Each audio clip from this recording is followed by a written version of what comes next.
School children who visit the Petaluma Museum are seeing a lot more than the history of poultry in the city. As Sharon Chin reports, the small hometown museum has been transformed into a classroom for national history by this week's Jefferson Award winner. The Korean War is often called the Forgotten War, but Joe Noriel is making sure it is not forgotten. He's asked Korean War veteran Paul Lewis to share his story.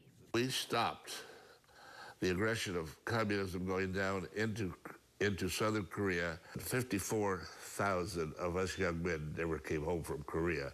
Joe is planning an October exhibit at the Petaluma Museum to show the Korean War's importance in U.S. history.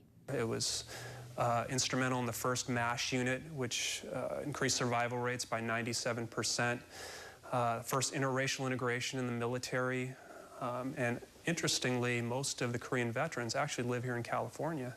Joe is volunteered as president of the Petaluma Museum for the last 4 years. He doesn't have any formal museum training. In fact, he's a credit collection manager by trade, but he does have a passion for creating moving national history exhibits. I noticed that in a lot of school textbooks, a lot of important history just wasn't being covered. So I knew at that point we need to reach out and get a lot of these stories told. Of the exhibits Joe's presented, about half of them have honored American war veterans. I don't think we can recognize these people enough. I mean, for their service is just absolute incredible history. Joe holds special respect for American military veterans. His father served in World War II in Korea. Joe is especially proud of how a 2010 exhibit welcomed home Vietnam veterans and united the North Bay community. And we felt we needed to do this exhibit right, so we included the Vietnamese community, and the amount of healing that took place was incredible. So these are some of the donations. Steve Kimmerly of the American Legion says Joe's work has meant a lot to many veterans. It just makes them feel good to see that somebody recognizes what they've done in the past. And Joe has a knack for bringing the past to life through the personal stories of those who lived it. For a space exhibit, Joe booked Apollo 9 astronaut Rusty Schweickart. For a civil rights exhibit, Melba Beal shared her historic role in school desegregation as part of the Little Rock Nine.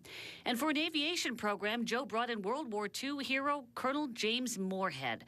The museum president says curating exhibits the last 4 years has inspired him. I think these stories need to be heard by the younger generation. It was a life changer. So for making history come alive at the Petaluma Museum, this week's Jefferson Award in the Bay Area goes to Joe Noriel. Sharon Chin, CBS 5. You can check the upcoming exhibits at the Petaluma Museum using the link online, cbssf.com. Click the Connect button at the top, and then Jefferson Awards to find our story on Joe. For the CBS